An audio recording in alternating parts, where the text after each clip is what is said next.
Thumbs up. You're ready to go. Are you craving something really sweet but you just don't know what to make? Well, let's be honest, of course we are, because we all have a little secret sweet tooth in us. Well, here's a recipe for Oreo balls. I will be demonstrating on how to make Oreo balls and like how to assemble them. With the holidays coming up, I bet many of you guys are still struggling with to get your friends or your family or your significant other. Well, I have a solution. Oreo balls. They're easy, delicious, and they're homemade, so everyone will be sure to love them. My grandma taught me how to make Oreo balls when I was about 8 years old, and I have been making them on my own ever since. Well, Oreo balls have a few, so today I'll be demonstrating on how to make Oreo balls, including what you will need to make them, how to prep them, and how to decorate them. Oreo balls only have a few ingredients which make them super easy to make. The first ingredient you need are Oreos. It's probably the most important hence the name Oreo balls because it gives it the rich, chocolate flavorful flavor to it that everybody wants. You don't necessarily have to use the brand Oreos, you just have to make sure it's a chocolate cookie with cream in it. This recipe calls for 1 normal package of Oreos. The next ingredient you will need will be cream cheese. This is just so it'll mix in with the cookie so you'll be able to shape them. And you only need 1 8-ounce package. The last ingredient you will need is almond bark. You can use white like I have here, or you can have milk chocolate. All it is used for is to add extra chocolate to it and add a hard cover. And you only need 1 package of that. Well, now that we have the ingredients out of the way, here comes the prepping part. The first thing you need to do is crush the Oreos. You can either use it with a rolling pin or with a blender. If you use a rolling pin, you want to make sure though that you put it in a Ziploc baggie so that the crumbs don't come flying out. But I suggest like if you're trying to make like multiple batches, that you use a blender just because it gets all the chunks out of the way, because nothing's more annoying than biting into the Oreo ball and realizing you still have big chunks of cookies in there. So in the end, you want it to kind of look like dirt. And so then the next step you want to do is add the cream cheese to it. The easiest way to do this is, since you'll end up using a whole package of Oreos, you want to cut the cream cheese just so that the cream cheese won't all stick together.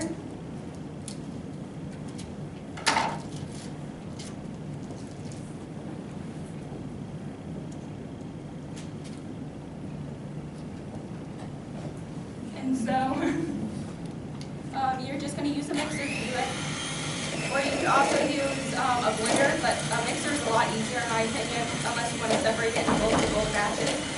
And you're just going to keep mixing it until all the Oreo crumbs are mixed in with the cream cheese. You'll be able to tell for sure when there's no more white.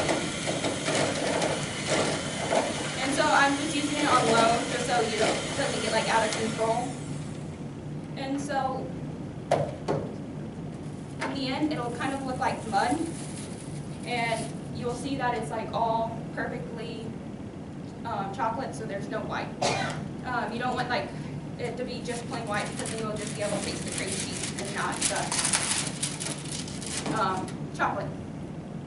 So the next step you want to do is roll it into like a walnut size ball. It doesn't necessarily have to be that size, it's whatever you choose, because it doesn't really affect it. So then you want to put it on the wax paper and let it chill for about an hour. So the last step you want to do is melt the chocolate. You can either do it on the stove or in the microwave. I've already done it in the microwave, which most people prefer because it burns very easily. So when you put it in the microwave, you want to do it every 30 seconds and stirring it just to prevent it from burning. And you're going to make sure that it's like not chunky, so when you pour it on, it's very smooth. Well, now that we have prepped it, here comes the fun part, decorating it. And so the first thing you need to do is cover it with chocolate. You can do it multiple ways. There's no like right technique. So you can like just pick up the Oreo ball and like dump it in, or you can put it on a toothpick and make it like a cake pop. Or what I typically do is just put it on a spoon and you kind of just cover it like that on the paper, just because it's way less of a mess and you don't have to worry about getting chocolate everywhere. Okay, so after that dries a little, you can add the little fun details. You can add like a little extra chocolate from like other almond bark or like chocolate chips to make it have a fancier look.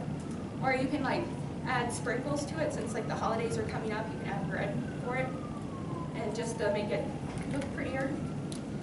And so now that I've shown you how to make an Oreo ball, the only fair thing to do is let you try one. There's some with both sprinkles and without sprinkles. And look how festive and friendly.